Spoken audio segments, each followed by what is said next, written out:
Before we dive into this week's episode of the Black Man Think podcast, we wanted to give you guys a disclaimer.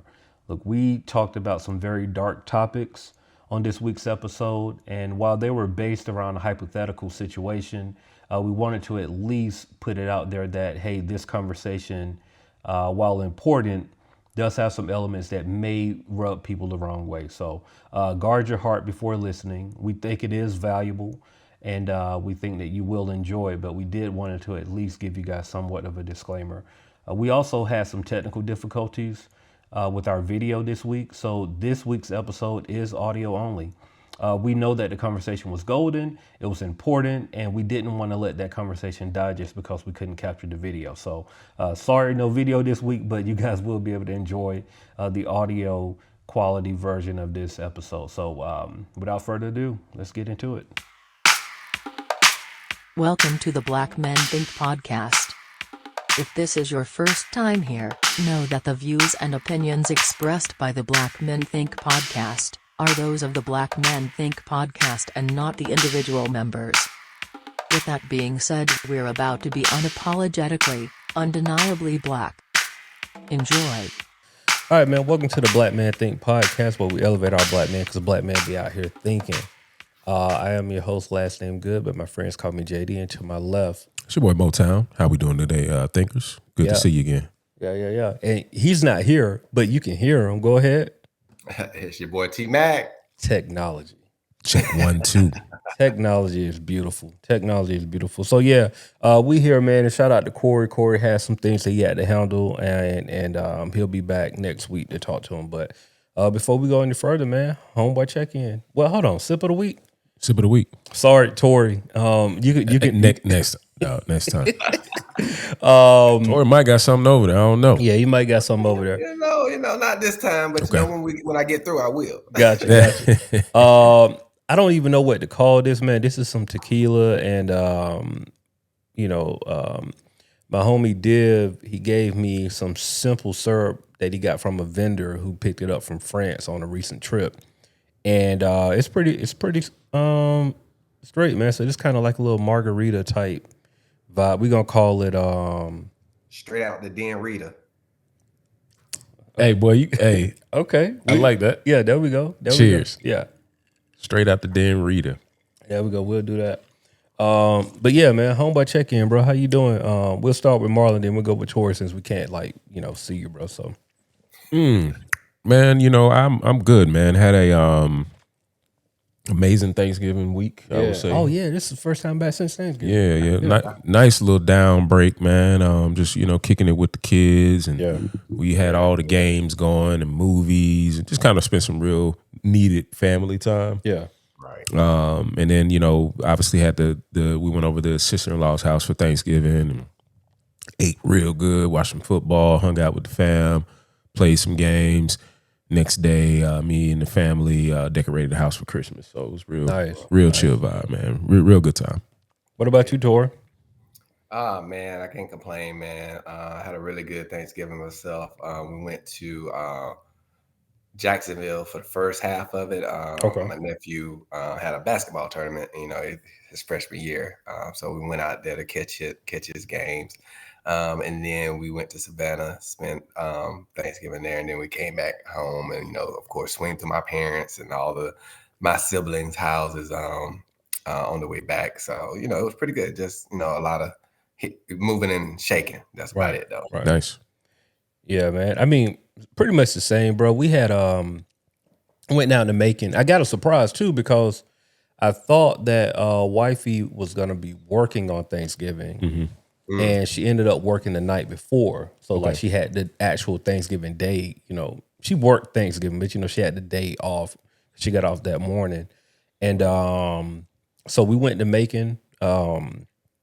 My aunt had people over, my dad's sister, so everybody was over there. It was good to see family, like always, man. Just good times with family, and it was just good, man. Like I saw my grandma for the first time in a while, and she had been dealing with some health complications, but she looked like ain't nothing wrong with her, bro. Like I'm Yeah. talking about gaining weight back, and I was just like, bro, oh, you just covered. You know what God I'm is saying? good, bro. Right. God is good, man. And at the same time, I got some news that I'll share with y'all like off camera, but I got some news that I didn't want to hear as well. But Okay. even with that, man, like God is good, bro. And so, you know, it's always good to see family and spend time with family. And you know, but it was short lived, bro. We went down for a couple of hours, and then like we came back because like wifey actually she had to work the next morning. So Gotcha. it was a quick trip, but you know, we still had a good time with it. Had a good time. Oh, before I forget, make sure y'all subscribe to Patreon. Thank you to all our new we got a couple of new members that came in. So shout out to our new followers on our thinkers over on Patreon. You can join Patreon. There's a free trial. Patreon.com/blackmanthink. And if you want to call and leave a voicemail for our Ask a Black Man segment, give us a call 404.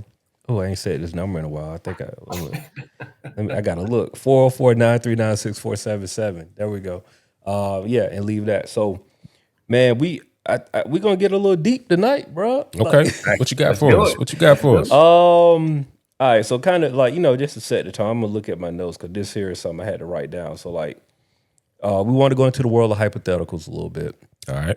but this one's kind of deep. It might be a little heavy. So before we get into this conversation, I guess we should have some type of a disclaimer. Like Yep. we're gonna talk about some stuff that may be dark to some people, may be heavy, but we're here to bring some light to the conversation. What you're saying is the views and opinions of the Black Men Think There you go. podcast are not the views of the individual members or however that goes. Yeah, refer to the tag at the Yeah, beginning of the there you go. episode. There you go. Yeah. Thank you.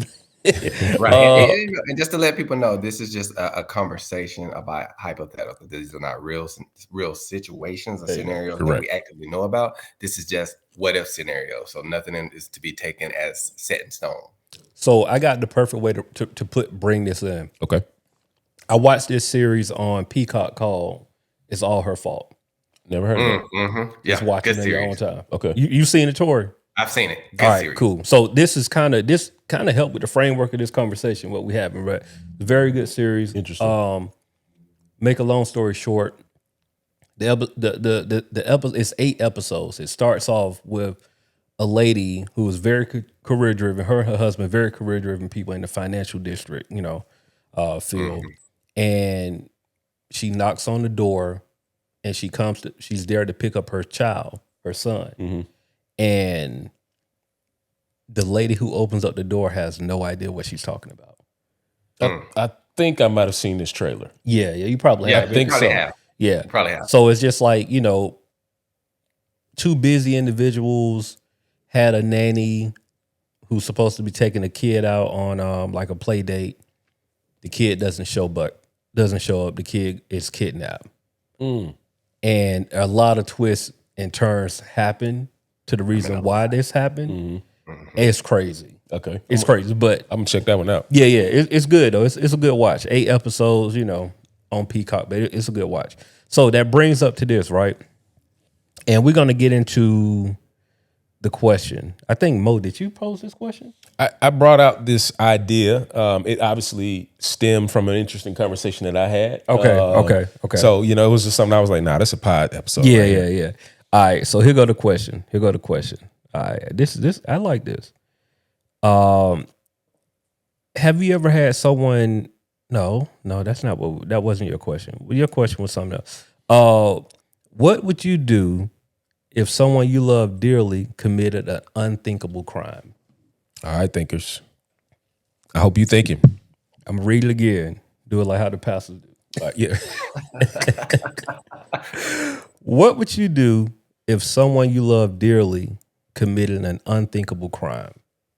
So, Mo. Yeah.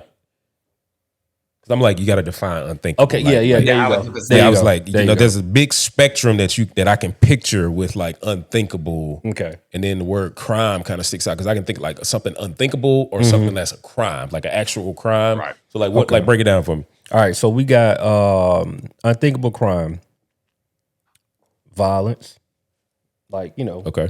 acts of violence, something like severe, maybe like a severe betrayal of some sort. Of course, like bringing harm to other people.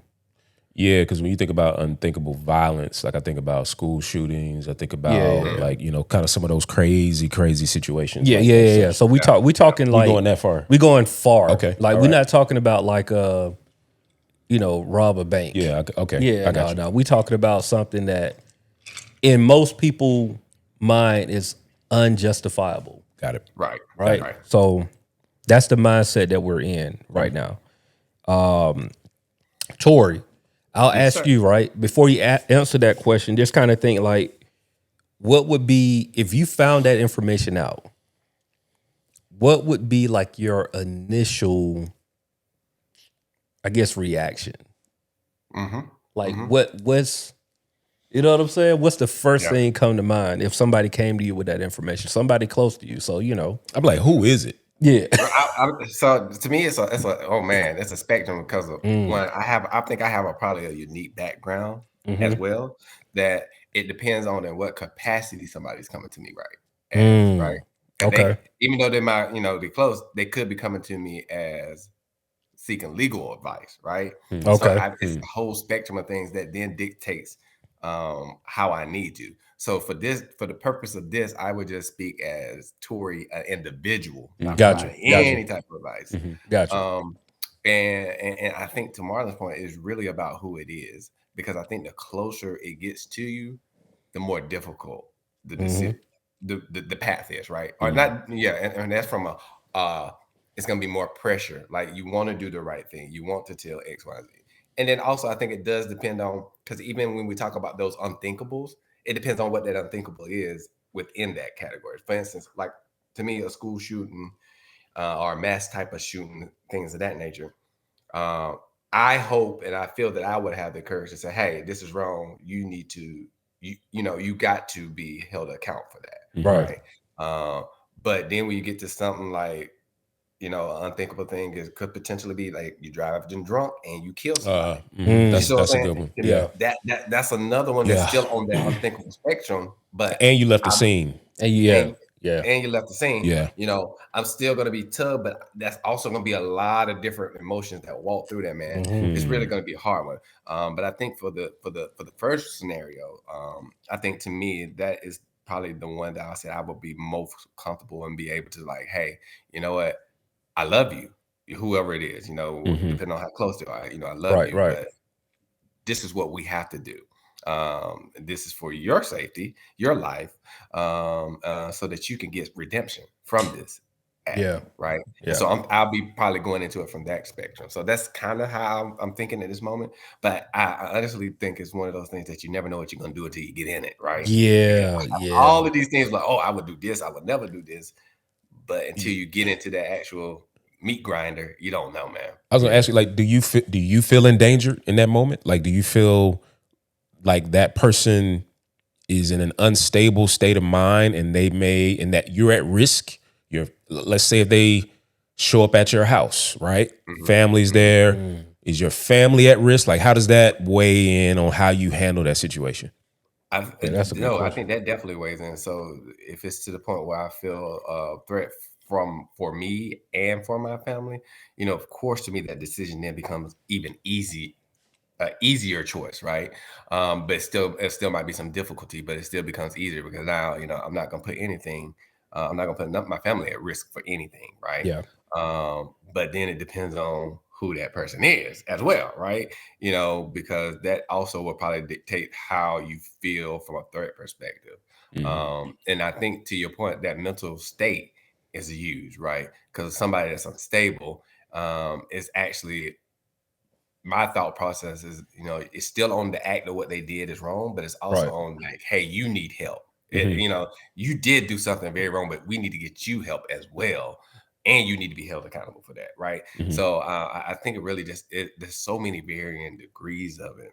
And unfortunately, there's not a clear answer to how people will act or what people will do in those situations. Okay. Yeah. Okay. Man, I mean, it's like one of those things too where I think you almost have to have a real life scenario because like Tori said, until you get into that, Yeah. you really don't know what you'll do, right? Because like, I mean, I'm thinking, like, even if it's not, I mean, put one of y'all came to me.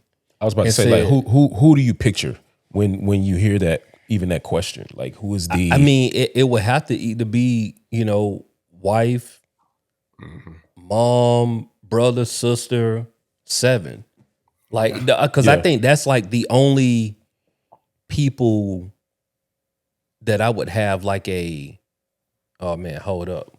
Because like, and don't get me wrong, like I love my family, but like cousins, I can probably process them having to deal with that on their own before I could do that with, the people that I named. Okay. You know what I'm saying? Just being realistic, right? Like I could rationalize in my brain that like, well, I know my cousin be doing some crazy stuff sometimes. So like he got to eat that. You know what I'm saying? Or she got to eat that. But when it comes to like the core unit in my life, bro, it's so tough. And I think it really depends on like what they did. Yeah. You know what I'm saying? Because if you telling me like a drunk driving situation where like they driving drunk, hit somebody, don't know what happened to that person, but just like drove off, I would probably say like, look, bro, we gotta fix this. This is something that, even if the person died, there's ways that we could go about this that it still shows accountability, but also that I can't let you just walk away from this. Right. Not like that. Like, you know what I'm saying? Like, this is something that we got to have a real, you just left, bro. Like, you know what I'm saying? Like, what are we talking about? Like, this ain't no, now if it's a life and death situation where, I mean, I don't know, like, you out with your family and then somebody tried to do something to you and then you protected yourself, but you didn't call anybody. You just like dipped out. Yeah. Okay. It's like, let's get the details. Let's get the details. Let me call Tori. Yeah. You know what I'm saying? That's a little bit different situation. You know what I'm saying? But like, I wish you've seen this show. I'm gonna watch it. Because if you seen this show, we could get into some of those type, so we kind of take it off of us a little bit, because there was like a real, in this show, you had a husband, a wife, a sister, a brother, and a family friend slash business partner. And in that scenario, like they're a tight knit family, and there was some wild stuff that happened in this show, bro. Okay. Like, Yeah. wow. Really wild. Yeah. You know what I'm saying? And I think on top of that, JD, because you brought up some good points, I think one thing that we can't get past, because even in the school shooting, right? If they let's take school shooting out, because I don't want to just focus on that. Right. Let's say in a mass casualty, Right. which is probably the proper, in a mass casualty event where multiple people will die. I think you have to take into also. Okay. We'll get Tori back. Yeah, we'll get Tori back, because I definitely wanted to hear that point. Man. So let me just I'll just dive in to this one and let me add my version of specific to it. Okay. And if Tori comes back in, then we'll get him back in for sure. Let me just let him know we lost him. But when I tell you, this conversation sparked quite an interesting conversation in my house. And it was just from a random question of, I'm trying to remember what the original question was. Something around the lines of who is your list of people that you ride or die for to the end? They do something wrong. Like who gonna be your person? No, I know what it was. It was who do you feel like you could go to if you did something? Who you think gonna hold you down? And so it was kind of a fun, cute conversation, thinking about family members, thinking about friends, is who you could or couldn't go tell that you did something crazy. Who gonna hold you down? And I mean, it's a spectrum, right? You can say man, I robbed a bank. Who gonna hide me? Who gonna hold me? Who gonna hold me up in that crib until who gonna let me lay low? You know what I'm saying? Or who gonna be nah, dog, you can't do this. And so it was kind of a funny conversation. Eventually, it went into the direction of like kind of something like we're talking about now, where it's like a real massively serious act of endangerment to others. Let's just say mass casualty event. Yeah. Where let's picture thinkers real quick. You sitting in your house, going about your normal day to day. You can define whether or not you have kids or not. You can use your real life for that. In walks your significant other. However you picture. Let's get deep. It's getting real. However you picture. In walks your significant. I went extreme with it. I was like, man, you look like you just did something crazy. Right. And then you come to find out they did. They snapped. They saw red for whatever reason. Like something crazy just happened. What do you do? Where does this go? And for me, it was like, okay, let me picture this. Let me figure out like the particulars. And I think eventually like we ended up talking about like, all right, like you deliberately did something crazy, but you also came in like, I can't face this. Like, I'm going upstairs, going to take a shower. and we looking like, what you mean you about to take a shower? And I think eventually like the question eventually became like, how does this end? At least that's how I heard the question. Like, how does this end? I gave a real quick response. I said, you got to go. We got to face this. Yeah. Like you got to be held accountable for this, bruh. And when I tell you, the conversation continued after that. Yeah. Because the question came about like, are you actually going to hold me down in a certain scenario? And I was like, in a certain scenario, I'm here. Yeah. I'm all the way to the end with you, but there got to be an end. Like we can't just go back to life as it is. We have to face the action. There has to be some accountability. Bro, when I tell you this conversation went in a whole bunch of different directions, so we started talking about all kind of things like, we know the word, right? Snitching. Like, at what point is snitching right? At what point is snitching still seen as like, bro, that's against code? Like, all those things, right? Dealing with something extreme, not just something like I went and like robbed an ATM from the bank, got away with it. I got a little piece for you, blah, blah, blah.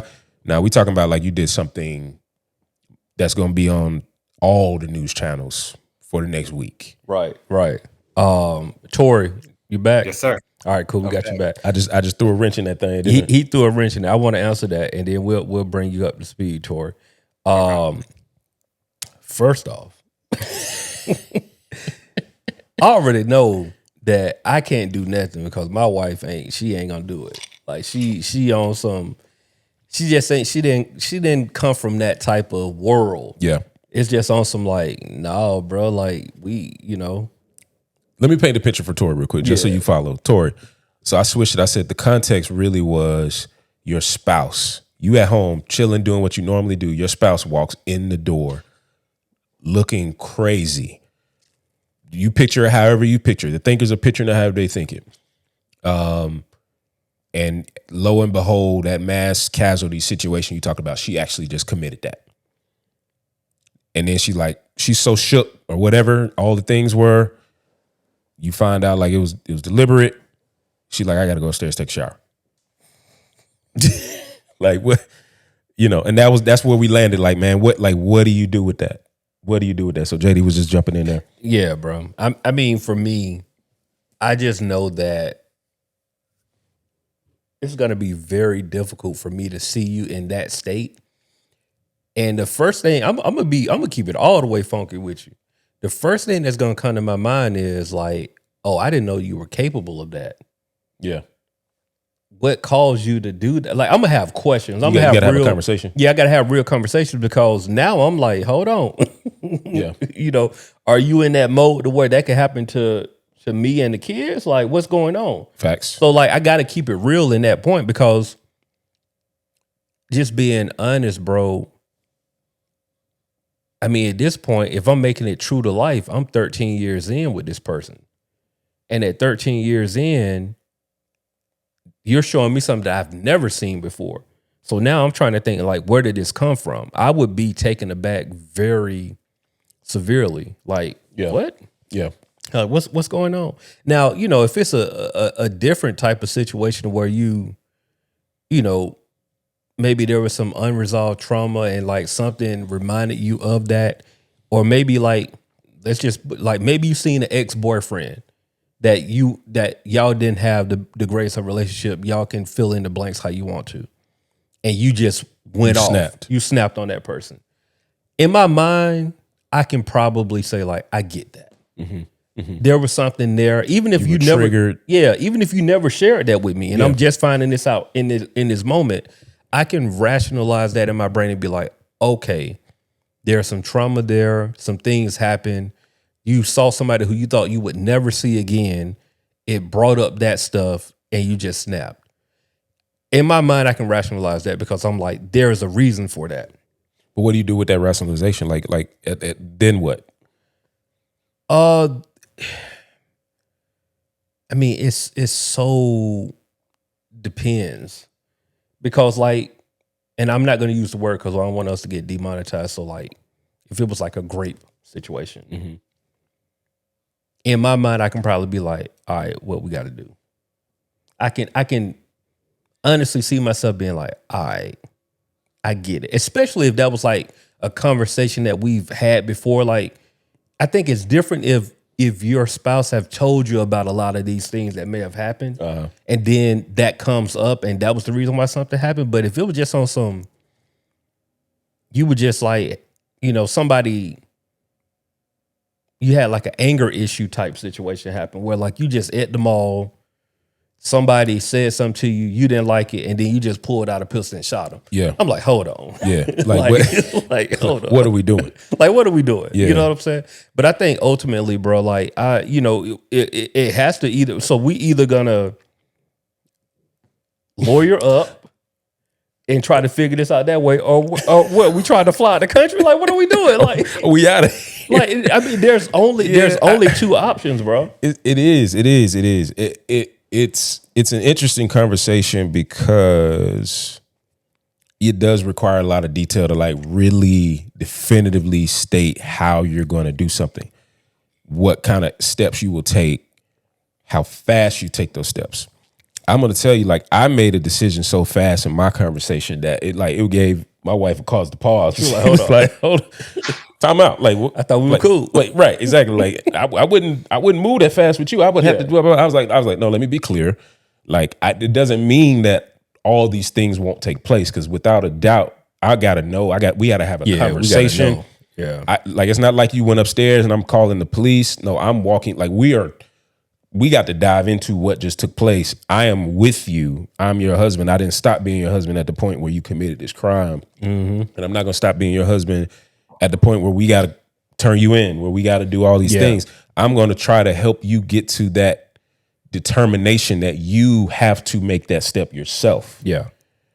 If you feel at whatever point that you cannot make that step, my concern has to shift, not only for the safety of our family. We got kids. I'm not more so concerned about me at this point. I'm more so concerned about, like, where's your mental state now?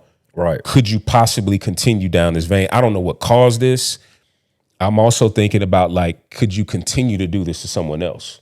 That part. And at that point, I have to make a decision. And here's where I stated. I said, I got to call the police. I have to. Snitching, call it what you want to call it. Wife, whatever. Like, I can't. This is love. Yeah. I cannot allow you to harm anyone else, including yourself. Right. Because in this type of state of mind, I don't know how you're thinking about your life. No, that's real. And I have to step in order to protect you, as I have already determined you can no longer protect yourself and anybody else. Yeah. So only pushback that I will offer is call the lawyer first. Okay. Okay. See, I wasn't even thinking that way. Yeah, but I'm just saying because I get exactly why you're saying what you say, and I don't disagree with it at all. But the only thing that I would add is just to call the lawyer, and because we got a lawyer on the phone, I was about to say we got one on the phone. We got one on the phone. I don't want to like say that reason why, so I'll let Tori do that. But yeah, call the lawyer first. Tori. Yeah, I think it's always just anytime that you have any situation to call an attorney, because they're going to be able to walk you through what you can do. There's things that you could talk about with that individual that is attorney-client confidentiality type stuff. So, you can really speak freely, so y'all can really talk about, hey, the steps that you need to make, and really just think through that. But at the end of the day, like Marlon said, you do want to give that person some of the autonomy to make that decision on themselves, but sometimes you just do have to push them into that right direction as well, though. Yeah. Because in the end, you don't want yourself to then be caught up Correct. in that, as being an enabler to that situation. So it's really a thin line about it, right? So you just need to make sure. Yeah, no, that's real. And I think people want to believe this like idea of like, man, hold me down no matter what, regardless, like whoever that group of people are. We started this out by saying like, what's your list? Like who are those people that you think of when we name this situation that you really kind of have to consider and weigh the options, right? Right. But somebody has to be held accountable. And I think at a certain point you have to consider how you're going to be involved, at what level are you willing to go with that type of involvement. Obviously, it's a lot of details that will shape all of that depending on what it is, but it's just a lot to consider. And then I think it puts you in a place where you really have to look across your sphere of people, your inner circle, and like really two things, right? Who do you trust at a certain level to handle this situation appropriately? Mm-hmm. Who can you handle the situation appropriately for? And then who like you got, bro, I can't help you. Yeah. I don't know. I mean, it's tough, man. It's tough across the board. And I think that's, these hypothetical questions like that, it adds to the conversation because there are tough questions, right? And things happen in life, bro, that you're never prepared for, right? You're never prepared for. And we watch these shows and all this stuff all the time. And like, yes, it's entertainment. Yes, it's a show. But this stuff be happening, bro. Man, listen. Man, this stuff be happening for real. It for real do, man. Yeah, it be happening. It ain't all make believe. They get this from somewhere. Yo, yeah, Correct. absolutely. Correct. Absolutely. I mean, we all have had situations. I'm sure our thinkers who listening have had situations where like in a moment, like you see yourself go 0 to 60 and then you almost like, you realize in a split second, like, whoa. Yeah, bro. What just came out of me, and thank God it didn't escalate beyond the point where I caught it, because it could have gone worse. I for sure have had a situation like that, just driving, like just dealing with some maniac on the roads, and because I engaged them for what they did, like it took me to a place, and I found myself taking actions that I should not have ever been in the mindset of, and by the grace of God, like very quickly caught it and was like, man, I cannot, bro, engage like this. I cannot. Like, and so it's those type of moments, man, that we all triggers or something else, man. I feel like I may have said it on this podcast before. It's been a while, but it was one time, man. Me and the wifey, we were like near Cumberland Mall, and I think we were just getting ready to get something to eat, and she wanted to stop by the post office. So it's like Cumberland Mall area, you know where the post office is at over there by the LA Fitness over there. And so I pull up to where the post office is and ask her, she gets out the car. And when she gets out the car, I'm getting ready to turn into a parking spot. And there's a gentleman that, you know how it is. I'm here. She gets out on the curb, and I'm getting ready to turn right into a parking spot. And where's a guy like right here? Basically, he didn't see me. I guess he thought that I was like not in the car. Yeah. You know what I'm saying? The car parked. And so he was getting ready to walk in front of the car. And so I had to hit on brakes. Right? Honest mistake on both of our parts. Like, it's just, I learned a long time ago, like there's ways to walk by cars, but also like we were both in the wrong. Right? And so as I hit on brakes, We have a small exchange. I don't think none of it. Bruh kicks my car, the back of my car, and walks like, it's just, I'm like, so I park in the parking spot, and bro, I've never been so mad in my life. Like, I'm talking about the amount of anger that I had. And I don't know, it could have been something else going on that week, bro. And that was just like, hey, enough of this. You know what I'm saying? Like, I don't remember what it was, but I just remember in that moment, dog, I was so hot. And I mean, I'm talking about, bro, I'm out the car yelling at this white guy in Cobb County. This doesn't look favorable. Yeah. And I'm telling him, like, man, look, bro, I don't know. What's your problem? You just kicked my car, blah, blah, blah. I'm sure I cussed him out, whatever. And, you know, at that time, Trina was walking out. And she don't know what's going on. She just like what? She was like, no, come on, let's go. And so she gets in the car and she can tell that I am like, I'm hot. She ain't never seen me like that. She just like what happened? And I'm like, man, dude kicked my car, blah, blah, blah, all that. And she was like, I mean, it's okay, babe. Like, it ain't that serious. Like, he kicked the car. But if you do something to him, you going to jail. Or what if he had a gun? Yeah. And, you know, because I ain't had no gun. I'm like, you know, I'm just like in the moment. And I was like, you right. But like, it brought me to what you just said. Like, bro, it really, it's a split second, dog. It's crazy. Like, you're not even prepared. You don't even think or realize that that's how fast it can happen for you. That fast. Because you don't even realize that's you. But in that split moment, everything could change. Everything. Like, he legit, soon I hop out the car, he could have pulled up and shot me. Yeah. Just on some, and you know how it is. Like, I don't want to make it a race thing, but bro, I'm in Cobb County. On his part. I'm in Cobb County. I'm a black guy who's not a small black guy. And this white guy he wasn't like he was a small white guy. I can easily see him saying like, oh, I was afraid of my life. Self-defense. Self-defense. He jumped out the car. He was racing toward me. Yeah. Yep. Just like that. You know what I'm saying? And so it's those small things. You're right, bro. Like, you have to, as black men, especially as black men, bro, we have to find ways to manage our temperament. Like, we just, I think all of this stuff is just cyclical, man, about the things that we talk about, because that feed into our mental health, that feeds into our physical health, that feeds into, I mean, it's just so many things that I think the pressures that we often face from society, we neglect those things. And when one is off, all of it's off. And we don't, and sometimes it's in those split second reactions, like you're talking about there, that we see, dang, we're off. But at that point, it's almost too late. So the thing about it is to be proactive. And so, you know, that's why, you know, I'm glad that on this podcast, we talk about the importance of mental health and these other things as well. Because if you don't have those embedded into your life, these interactions become more frequent and probably a little bit more dangerous. Yeah. Yeah, that's a bar. That is good. That's good. Yo, I feel a moment for a second, man. Like, y'all are really, I feel a moment for every listener, every thinker that's checking in at this point. I just got a few words for you, man. It's not worth it. Yeah. It's really not worth it. And I hope that lands wherever it needs to land. I'm sure if you're listening to this conversation, like, you can relate to kind of some of the later things that we said. I know we started out with a hypothetical, but these things actually happen every day. Yeah.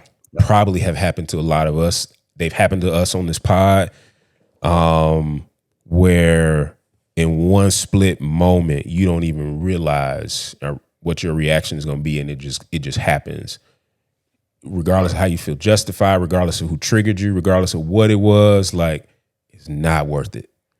Right. And I take it a step further. Not only is it not worth it, you know, I think we have this misconception about what a man is and what a man would not do and things of that nature. Yeah. A real man will make it home to his family. Man, say that, bro. Yeah. Yeah, man. Period, point blank. That's it. Yeah. That's a bar. That's good, man. Let's get into an Ask a Black Man real quick. For sure. This one came from Patreon. You can join patreon.com/blackmanthink. Samaj said, So I've been, I guess he said binging. I don't know what that means, but I'm gonna say I've been listening to Black Man Think podcast for about the past week or two from the very first episode. Shout out to you, Samaj. Probably been binging. Binging. Yeah, There you go. yeah, Yeah. Mhm. I'm currently on episode 121. I'm a 31-year-old black father of a beautiful 18-month girl living in Nashville, Tennessee area.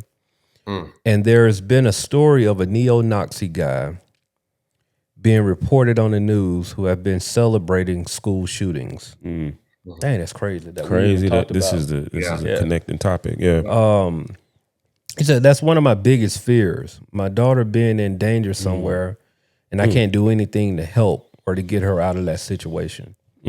But what advice could you give us first-time dads on preparing to have those rough conversations? Wow. That's a heavy question. Thank you for asking. Yeah, bro. Yes. Because that's real life. Sadly, in this country more than any other place in this world, Yeah. that is real life, real concern, bro. Like you talking to parents who have to drop their kids off at school every day. Every day. There's not a day, I can tell you straight up, there's not a day that goes by that I'm not dropping my kids off and something like that doesn't cross my mind. Yeah. Right. Because it's so unfortunately prevalent in our society. Man, the only thing I can tell you to do is if you a praying person, bro, cover them and the rest of that school and the rest of all these schools in prayer. Yeah. It's not a day. Also, I'll say this: not a day I don't worry when I drop them off. Not a worry since like I'm tripping, but it crosses my mind Right. immediately. There's also not a day that goes by that I don't pray with my family before they get out that car. I pray over them. I thank the Lord for the day. I thank the Lord for all that we have as a family. I pray over all the kids and parents that are approaching because those kids are getting dropped and the parents are going somewhere else. They're driving on streets that are dangerous, dealing with situations like we've been talking about on this whole pod.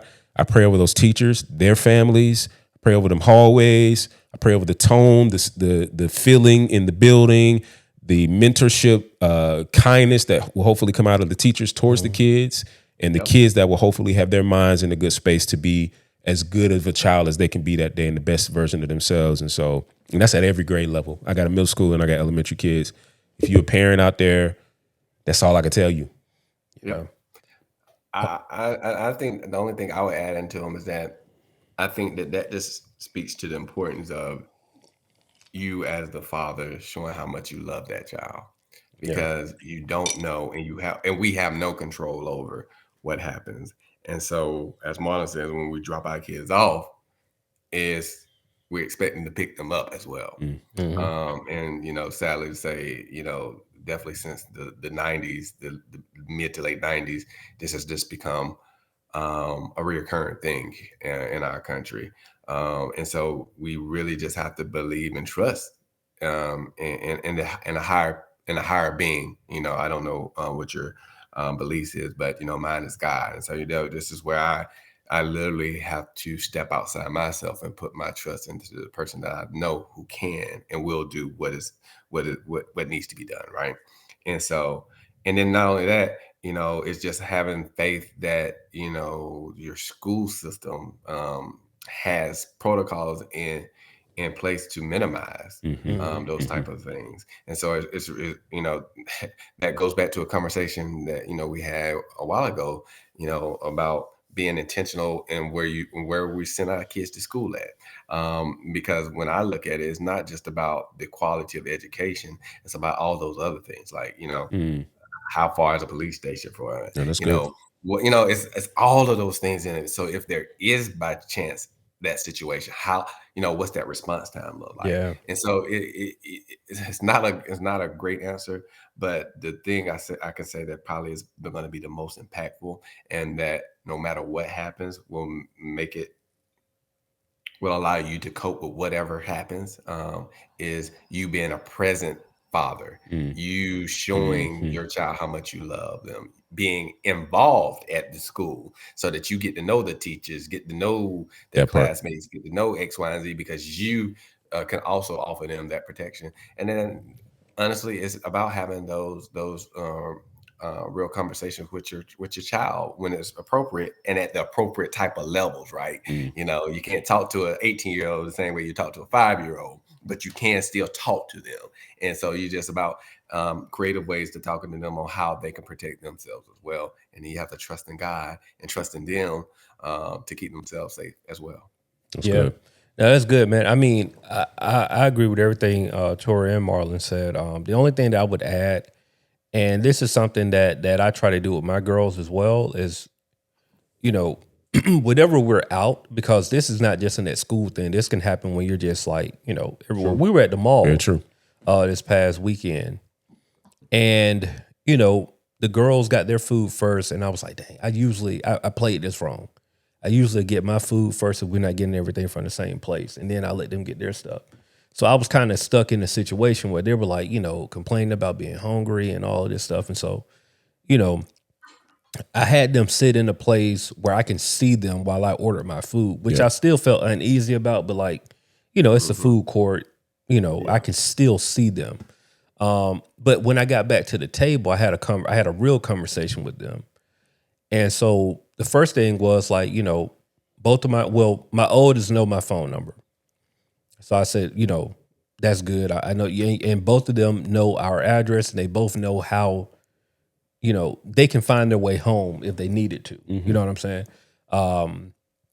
Which I thought was important. So I think, you know, those safeguards are in place. Number one, just like very simple things like numbers, addresses, things like that. Try to drill that into them as early as you can. I don't think that there's a young enough age for them to know those things. True. But on top of that, you know, I had a real conversation with them. I was like, hey, I just asked them a hypothetical. I said, like, hey, what would you do if somebody tried to grab you? Mm-hmm. That's a good conversation right there. And, you know, at first they were kind of like, oh, Dad, what you talking about? And I was like, no, I'm being serious. Like, what would you do? And, you know, my youngest was like, my oldest said like, oh, you know, I'll try to look for you. Which I was like, okay, that's good. But like, what if Daddy's not here? Then what are you going to do? And so they kind of was at a loss for words. And so I offered them some advice. I said, look, if you're in a public place and somebody grabs you who you don't know, I want you to yell at the top of your lungs, I don't know you, and keep saying I don't know you as loud as you can and as much as you can. After that, you have Daddy's permission to bite the hell out of them. Period. Yep. Do whatever you can. Whatever you can. Once you get away, you run in the opposite direction of that person and you run to some type of authority figure. Hopefully there's a police officer. Hopefully there's a teacher. But you got to get away from them as long as you can. And while you're running, I want you to yell, I don't know you, as loud as you can, because we do live in a world where I believe we live in a world where people are going to help children. Right. Right? If you are a child yelling, I don't know you, or help or something like that, some adult is going to eventually jump in, bro. Like in my heart, I feel like that's just going to happen. Especially the younger the child is, like, bro, if they see another person trying to grab a child and that child saying, I don't know you, help. I have faith in the world that God will place somebody to intervene in that situation. Yeah. I can't think in my heart that would happen. That wouldn't happen, that somebody wouldn't intervene in that situation. So, you know, I just try to tell them those type of things just to kind of like drill it in their head to know like, hey, there are options. But even in that, you know, you have permission to do whatever you got to do to get away from that person. I don't care what it is. If you got to pick up that fork you eating your food with and stab them in the eye, like, I don't care. Whatever it takes. Whatever it takes. You get away from somebody you don't know. And right now, their thing is like, if we're outside playing and they see somebody they don't know, they run in the house and lock the door, or they run to me. If I'm outside with them, like let's say I'm in the backyard and they're in the driveway playing, they'll run to me. Yeah, and that's our standard practice. So I just offered that to you, Samaj. Just like, yo, you got to have some protocols in place for your children, just for them to just know some of this stuff. You know, some things you can't handle. Like if they're at school, hopefully you're in a school that has some very strong safety protocols, and I get it. That's not everybody's situation, right? I'm thankful that our children are at a school that, bro, if you don't know the number, you ain't getting a child. And they, by the second, third week of school, they know everybody's name. They know all the kids' names. They know the parents. Like, that's something that they take very serious. But things still can happen. At the school that my kids are at, I was like, "Yo, where's the police officer? Like, what happened to him?" Oh, we rotate out every like 3 to 6 months. We don't want anybody to get comfortable. I was just like, oh. Gotcha. Because I was just like, no, I had built a rapport with the dude. Yeah, you know what I'm saying? Which I would say that build a rapport with the teachers, like Tori said, build rapport with, staff, faculty, all that. Build rapport with as many people. If there is an adult involved in your child's life, you need to have some type of rapport with that person. They need to know who you are too. There you go. Your child, your kid might have like a friend at school. You need to know who their parents are.